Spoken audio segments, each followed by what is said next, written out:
नमस्कार, आप सबका साई वाणी में स्वागत।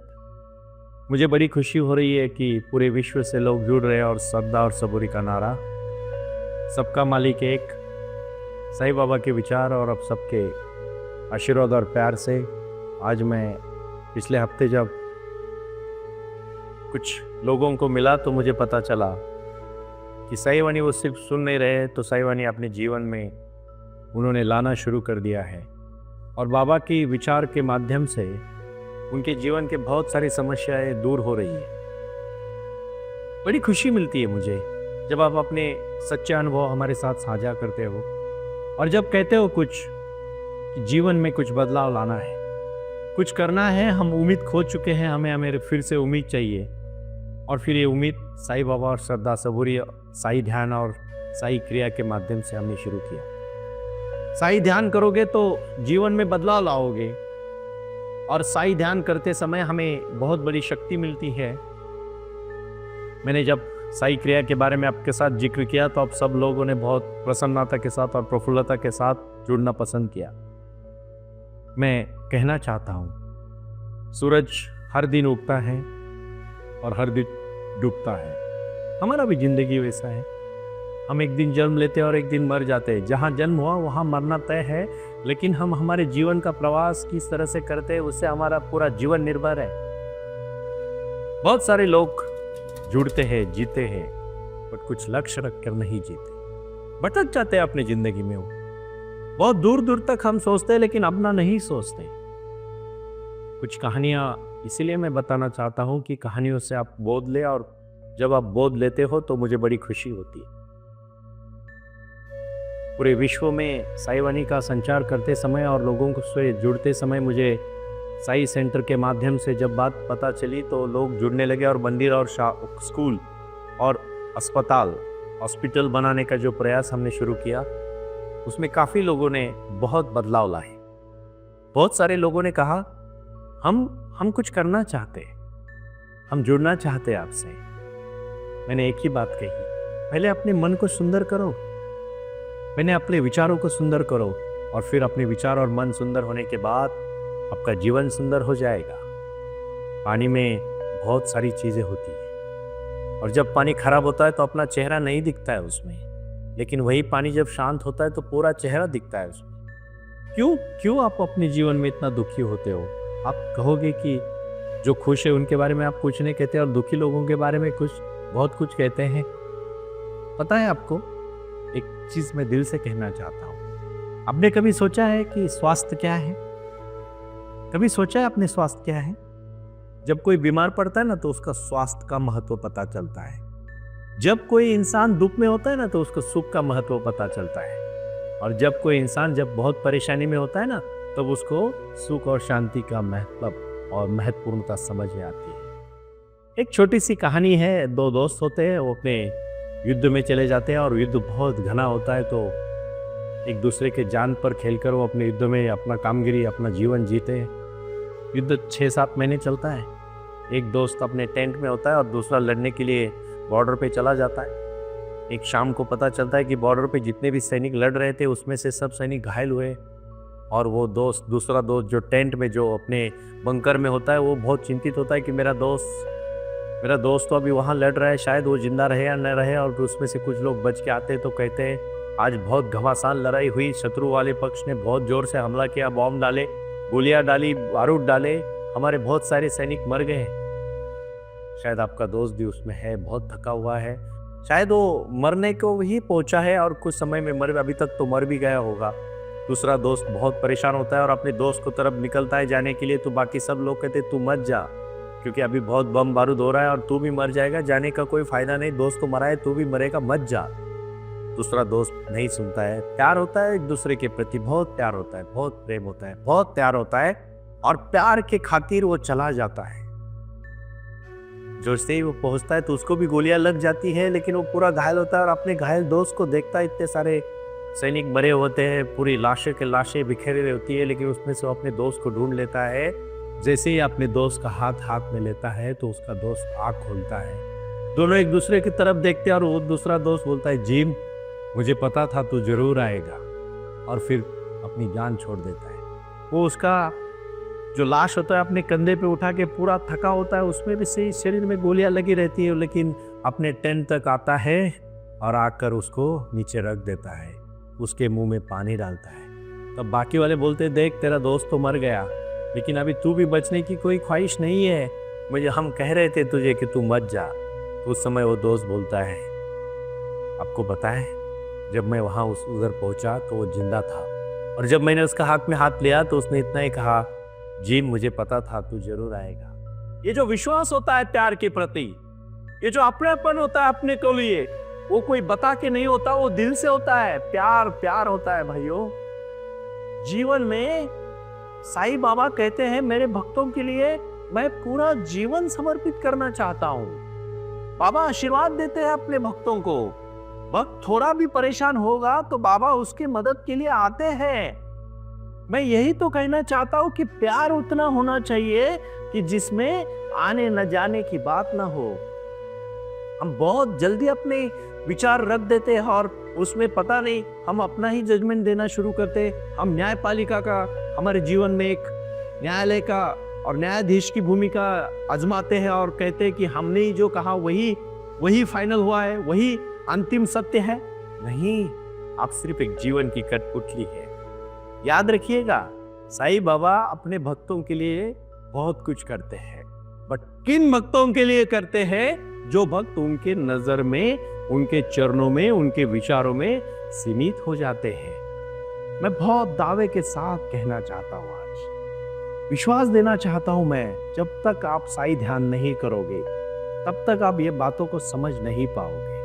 मेरी कहानियां सिर्फ इसलिए है कि आप अपने जीवन में बदलाव ला सके।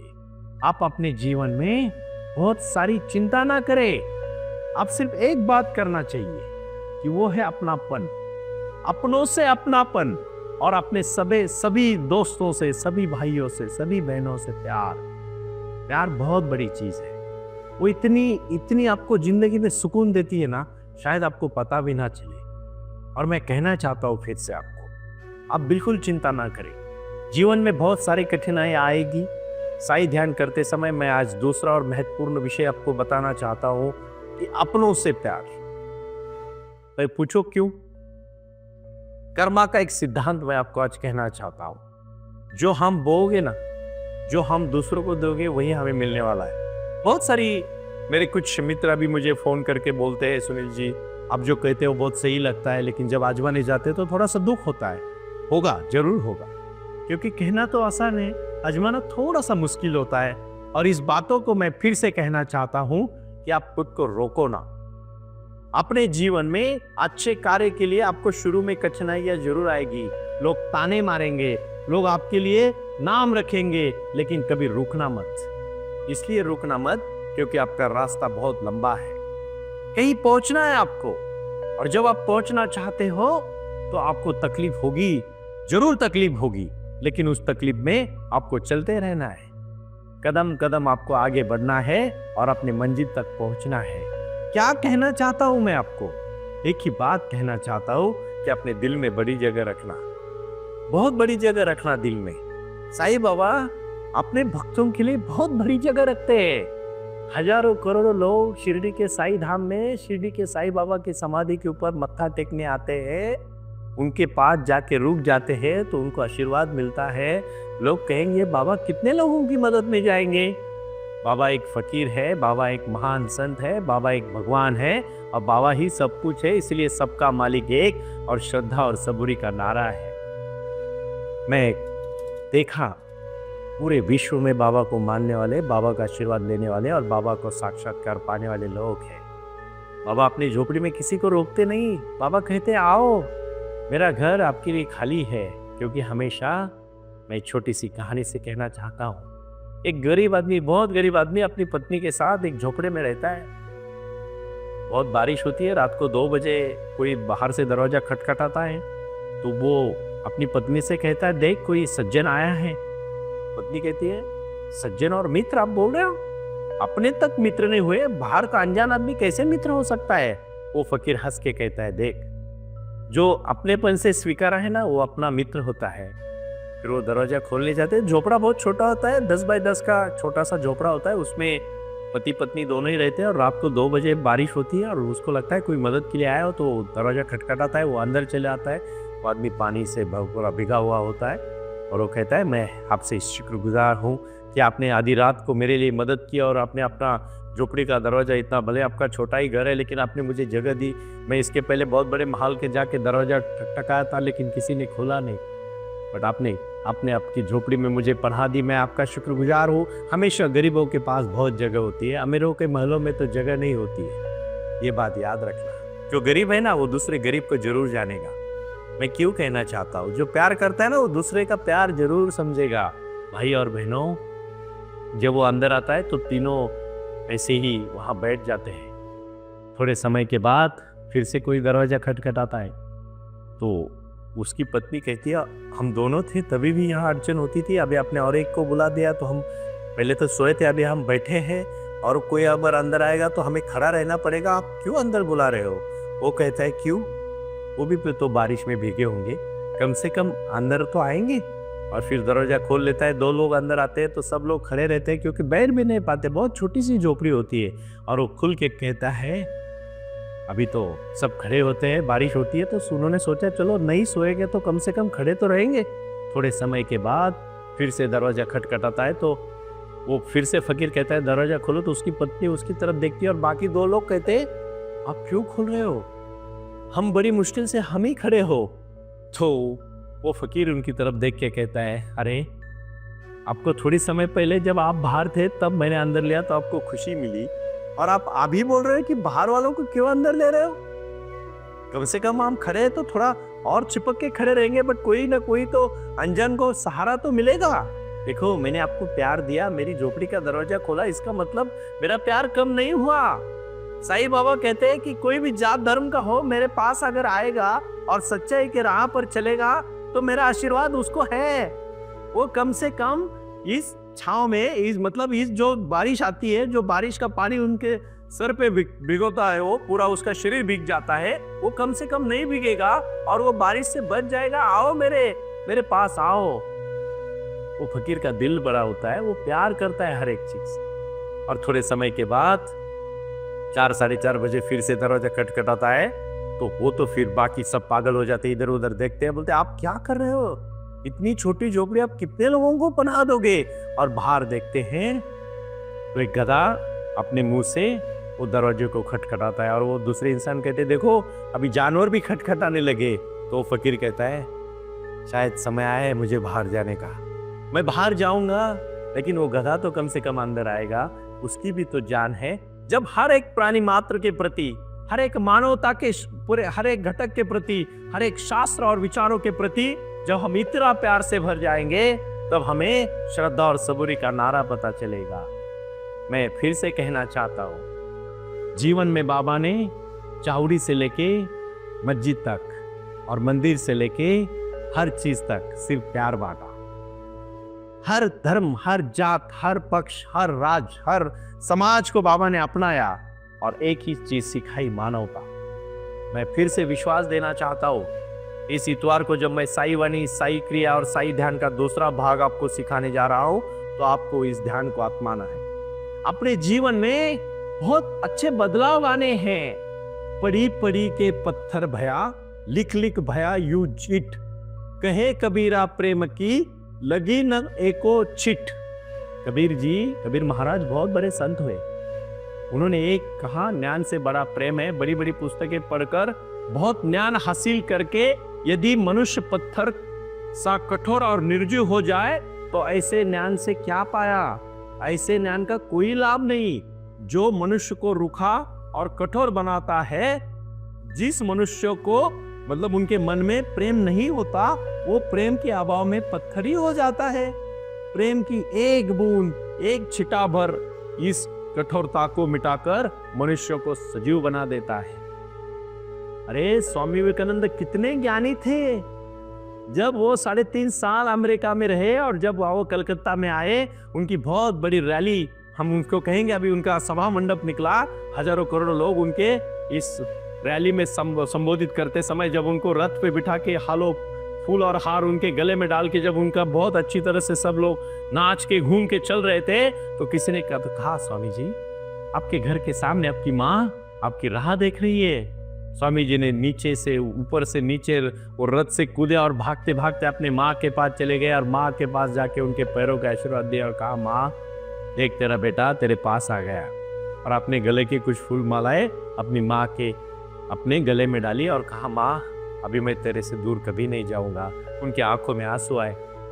माँ ने कहा, बेटा तू 3.5 साल यहाँ नहीं था, मैंने काली माता के पास एक तेरे लिए पूजा रखी थी, एक व्रत रखा था कि हम जाएंगे और काली का ये व्रत पूरा करेंगे बेटा। स्वामी जी ने हंस के कहा, माँ जैसे तू कहेगी वैसा मैं करूंगा।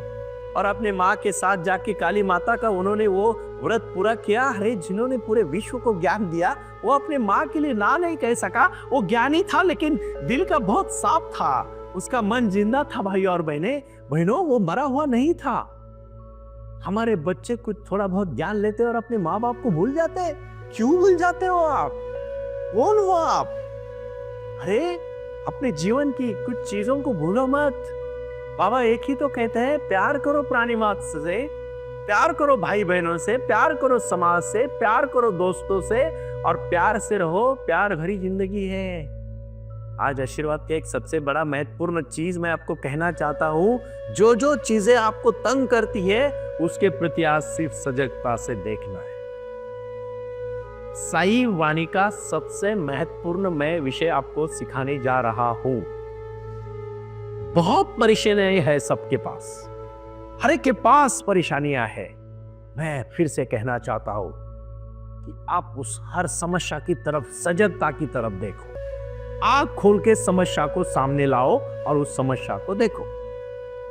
बस आज की एक ही क्रिया है आपकी, अपनी समस्या की तरफ देखना, तटस्थता की तरफ से देखना, ना सकारात्मक सोचना ना नकारात्मक सोचना, सिर्फ देखना, सिर्फ देखना।